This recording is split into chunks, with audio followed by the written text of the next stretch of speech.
Hello everyone, आज है 10 सितंबर और आज इस वीडियो में हम बात करने जा रहे हैं एक बहुत बड़ी डील के बारे में जो रिलायंस रिटेल और अमेजोन के बीच में हो सकती है, ऐसी चर्चा है। देखिए, क्लियर कट अभी तक कोई बात नहीं निकली है, लेकिन एक बहुत बड़ी मेगा डील की यहाँ पर बातचीत चल रही है।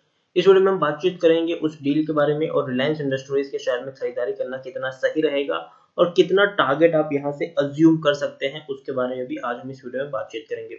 लेकिन उससे पहले अगर आपने अभी तक चैनल को सब्सक्राइब नहीं किया है तो प्लीज अभी इसे सब्सक्राइब कर लीजिए, क्योंकि आगे भी बहुत सारे वीडियोस हैं जो आपको काफी ज्यादा हेल्प करेंगे। देखिए, अमेजोन की जो डील की जो खबर थी वो बहुत पहले मतलब आज सामने आई है और उसी एक खबर के चलते देखिए सबको पता है कि कंफर्मेशन नहीं है, लेकिन फिर भी एक छोटी सी पॉसिबिलिटी के तौर की वजह से ये शेयर 7% तक उछल चुका है आज। और अगर ये डील वाकई में होती है तो एक बहुत बड़ी खबर होगी रिलायंस इंडस्ट्रीज, रिलायंस रिटेल के लिए, क्योंकि कोई छोटा मोटा प्लेयर नहीं आ रहा है, बहुत ही बड़ा और दिग्गज प्लेयर है पूरे वर्ल्ड का अमेजोन। अमेजोन यहाँ पर आ रहा है, एंट्री कर रहा है और कोई 1-2 बिलियन नहीं, $20 बिलियन स्टेक पे लगे हैं। $20 बिलियन मतलब अगर आप $1 बिलियन की मैं बात करूं तो वो 7,500 करोड़ रुपए होते हैं। $10 बिलियन मतलब 75,000 करोड़ रुपए होते हैं। और अगर $20 मिलियन मतलब 1.5 लाख करोड़ रुपए होते हैं। 1.5 लाख करोड़ एक बहुत बहुत बहुत बड़ा अमाउंट है। ये बहुत बड़ा अमाउंट की हिस्सेदारी की बातचीत यहाँ पर चल रही है। तो खबर कुछ इस तरीके से आज निकलकर सामने आई है कि मुकेश अंबानी की जो रिलायंस इंडस्ट्रीज है, उन्होंने अमेजोन को ऑफर किया है रिलायंस रिटेल में हिस्सेदारी को लेकर, और $20 बिलियन तक की हिस्सेदारी मतलब 40% की हिस्सेदारी खरीदने की खबर है। और देखिए, कोई छोटी मोटी नहीं बल्कि ब्लूमबर्ग की ये रिपोर्ट है। Reliance Industries is offering to sell रफली 20 billion stake in retail arm to Amazon.com, Bloomberg reported. और हालांकि ये जो पर्सन है अपने नाम नहीं बताया है।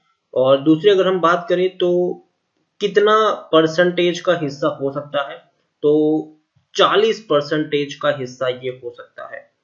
तो काफी बड़ी खबर है और जिस तरीके की डील रिलायंस एक के बाद एक कर रहा है, तो इसमें भी अगर डील हो तो उसमें कोई नई बात नहीं है। लेकिन हालांकि अगर हम बात करें तो ये पहली बार नहीं है कि अमेजोन का नाम आया है। इससे पहले भी बातचीत चल रही थी कि 9.99% की होल्डिंग अमेजोन खरीद सकता है, लेकिन बाद में कोई बड़ी खबर निकलकर सामने यहाँ पर नहीं आई है। उसके अलावा अगर हम देखें तो 40% की जो हिस्सेदारी है वो एक बहुत बड़ी हिस्सेदारी होती है, बहुत बड़ी हिस्सेदारी होती है। क्योंकि अगर हम बात करने जाए तो ऑलरेडी कुछ परसेंट की हिस्सेदारी सिल्वर लेक ने खरीदी है। उसके बाद केकेआर के साथ भी बातचीत चल रही है हिस्सेदारी खरीदने को लेकर। उसके अलावा और कई सारे प्लेयर भी आपको देखने को मिलेंगे। कुछ प्लेयर आपको पब्लिक के लिए भी कुछ शेयर्स ये लोग रखेंगे। उसके बाद अगर इतने सारे शेयर्स अगर ये लोग बांट देंगे तो मुकेश अंबानी जी के पास उतनी बड़ी होल्डिंग नहीं रहेगी। तो मुझे लगता है कि 40% बहुत ज्यादा है यहाँ पर, शायद थोड़े से कम में हो सकती है, लेकिन फिर भी अगर डील होती है अमेजोन के साथ तो एक बहुत बड़ी ये चीज होगी। और इसका जो इम्पैक्ट है वो सिर्फ रिलायंस इंडस्ट्रीज के ऊपर नहीं पड़ेगा, बल्कि फ्यूचर ग्रुप की कंपनियों के ऊपर भी पड़ेगा। क्योंकि देखिए, पिछले कुछ दिनों से जो मामला फंसा हुआ था फ्यूचर ग्रुप में, वो इसी के रिगार्डिंग था कि अमेजोन की भी हिस्सेदारी फ्यूचर ग्रुप में थी। अब अमेजोन और रिलायंस अगर मिलकर काम करेंगे तो डेफिनेटली मुझे लगता है कि फ्यूचर ग्रुप की कंपनी के साथ साथ रिलायंस की जो कंपनी है उसको एक बहुत बड़ा फायदा आने वाले दिनों में मिल सकता है। दूसरी बात, जैसे कि मैंने कहा कि $20 मिलियन बहुत बड़ा अमाउंट होता है, बहुत बड़ा अमाउंट ये होता है। और ऐसे में जब इतना बड़ा निवेश आता है तो कंपनी के पास इतना सारा पैसा होगा कि वो आराम से इतना खर्चा कर सकेंगे कि बाकी जितनी भी कंपनीज है उनको इतनी बड़ी टक्कर मिल सकती है कि शायद उनका सरवाइव करना तक मुश्किल हो जाए।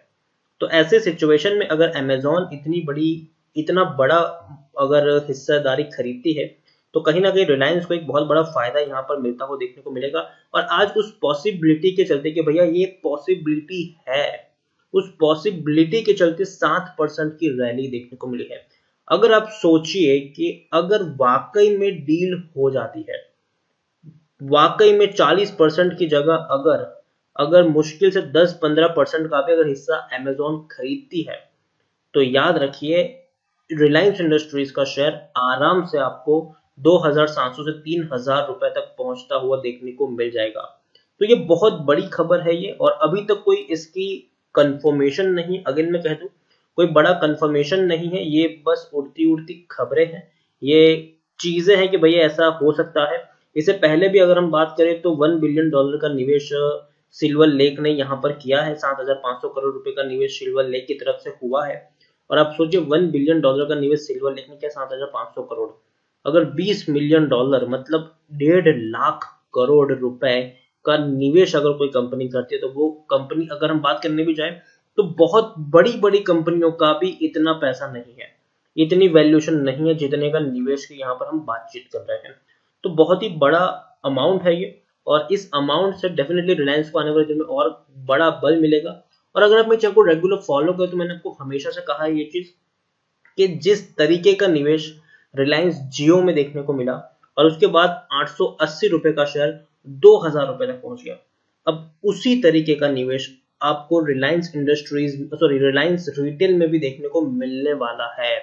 तो कभी भी रिलायंस का शेयर बेचने की गलती मत करना, ये शेयर धीरे धीरे ऊपर ही बढ़ता जाएगा, और अगर गिरावट आती भी है यहाँ पर तो मेरे हिसाब से आपके पास एक बढ़िया मौका रहता है यहाँ पर खरीदारी करने का, एक बढ़िया मौका होगा आपके पास खरीदारी करने का रिलायंस इंडस्ट्रीज में, अगर हल्की सी भी गिरावट आपको यहाँ से देखने को मिलती है। और मैं पिछले काफी वक्त से कह रहा हूँ कि आप यहाँ पर अगर आप चाहे तो हर महीने एक एक दो शेयर की एसआईपी भी कर सकते हैं, हर महीने थोड़ी थोड़ी होल्डिंग आप यहाँ पर लगा सकते हैं, डरने की जरूरत नहीं है। बड़ी कंपनियों में अगर आप पैसा लगाते हैं तो कहीं ना कहीं आपका पैसा जो है वो सेफ रहता है। और आप देखिए आज कितनी बड़ी यहाँ पर देखने को मिला है वॉल्यूम ट्रेड,